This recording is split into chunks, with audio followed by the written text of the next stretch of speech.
to Bake That. My name's Natalie, and today we are making something kind of peculiar.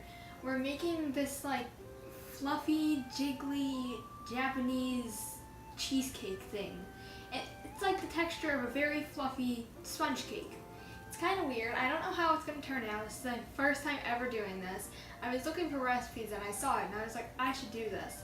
So I'm also very, very sorry for this huge wait for this video to come out.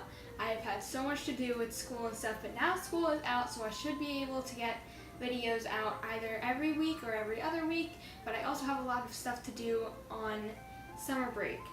So I just want to let you guys know that before we start. I'm also sad that we didn't get to 50 subscribers by the 1st of June that I wanted to, but it's okay. Maybe we can get 50 subscribers some other time, maybe by like the 1st of July or something, or maybe even the 4th of July.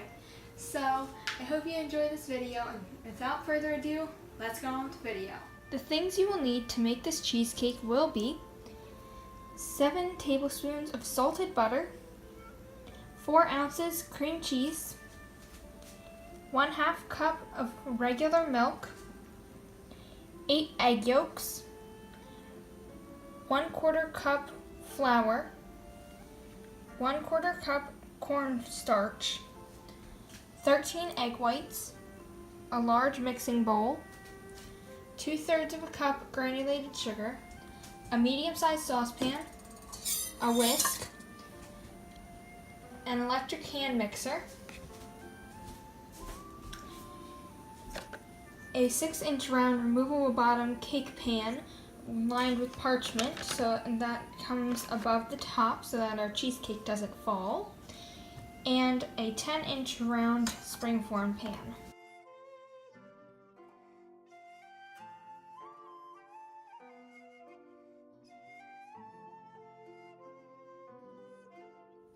Now what we are going to do is take our butter, cream cheese, milk, saucepan, and our whisk over to the stove.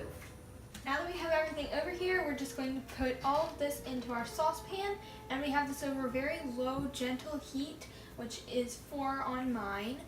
And if you're still not comfortable with doing it on the stove, you can also do this over a double boiler so that it's an even more gentle heat. But as you can see, I'm doing mine on the stove. So I'm going to take this off the heat now so that I can add in my ingredients. We're going to put this back on the heat and we're going to whisk it constantly just until everything is melted. We do not want to boil this. Once everything is melted and kind of slightly thickened, then we can take it off of the heat and we will start on our other ingredients. Now we're going to just let that cool down for a little bit while we get our other ingredients prepared. So now what we are going to do is I have a fork and I have my egg yolks. I'm going to put them in a large bowl. And now I'm just going to whisk these with my fork until they become like a pale yellow color instead of this bright orange.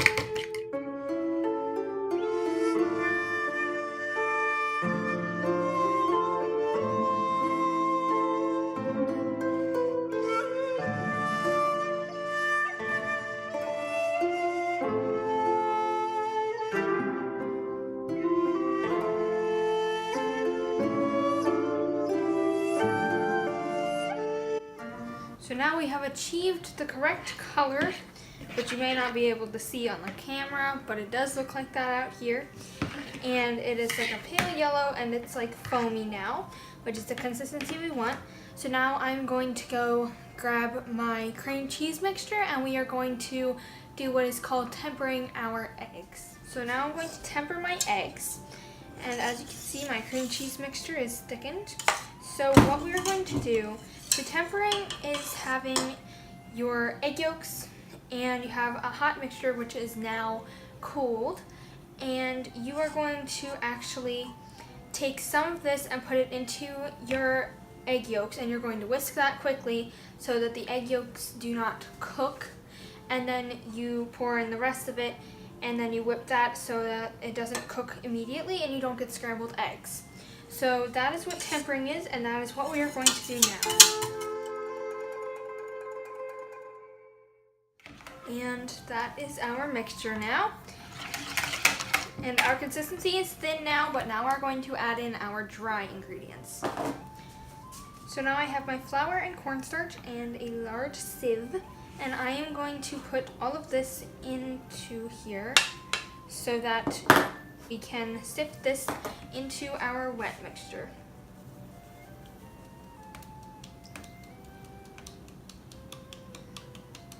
And sifting this ensures that we keep the most air we can into this, and it'll make it lighter, and so that it's not clumpy and that it will turn out fluffy in the end. So now we are just going to whisk this until it is all incorporated. Also, cornstarch is known to give lumps, so you want to whisk this a lot to ensure that all the lumps are out. Make sure that this is smooth.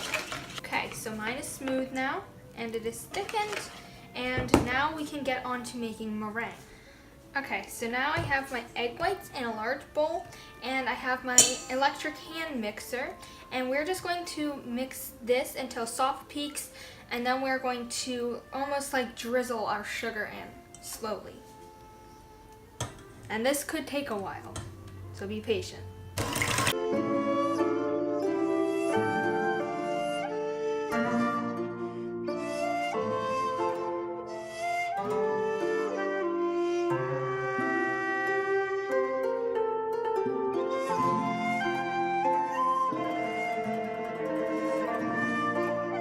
So now we have reached the soft peaks stage. So we have our sugar here, and we're just going to drizzle it in while I'm mixing on a low speed.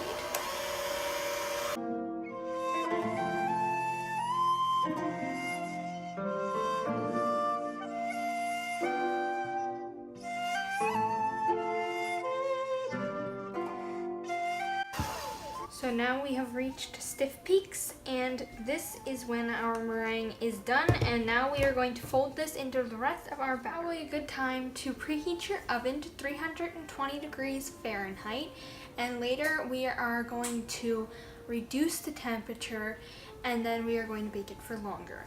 But now, for now, you are just going to have to preheat your oven to 320 degrees Fahrenheit while we do this last step.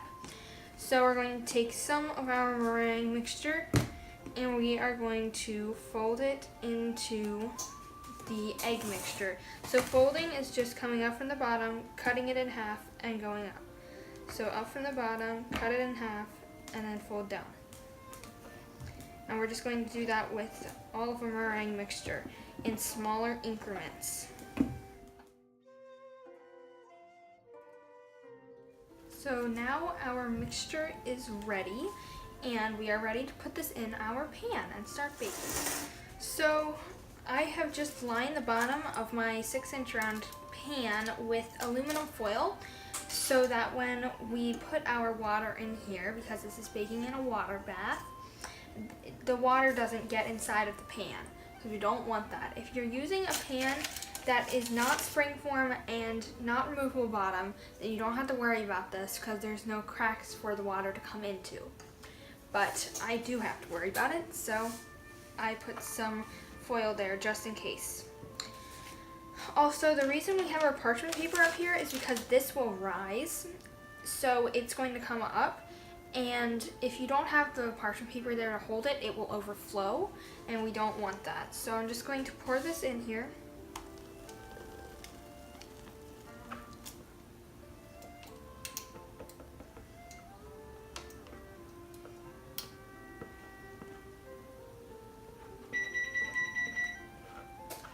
And now my oven is preheated. So now we're just going to tap this pan out as if it were a cake so that we get all the big air bubbles out.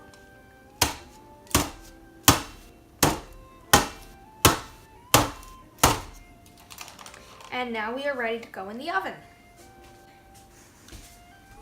Well, wait, almost forgot. We have to put water in here, but I'm going to do that in the oven so I don't spill it while I'm walking it over.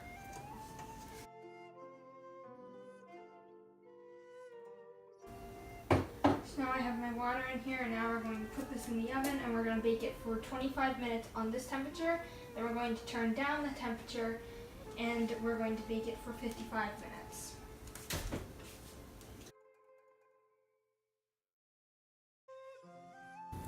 So my cheesecake is done baking now, and you can see it's like puffy. It's so weird. But I baked it at 320 degrees Fahrenheit for 25 minutes, and then I lowered the temperature to 280, and I baked it for 55 minutes, and now it is done. So I'm gonna let this cool, then we can remove it, and then we can try it. So I took my cheesecake out of the oven, and I decided that it looked a bit weird, so me and my sister decided to just frost this thing in whipped cream. And if you want my recipe for whipped cream, it is on my recipes page of my website, howtobakethat.com. So if you want that recipe, you can go there and check it out. And now we are going to have somebody taste test this. So now I have my sister who is off camera, and she is going to taste test this for me. I love it. Is it good? Did you try it with the whipped cream? Oh my gosh. No, that's like really amazing. Okay, good.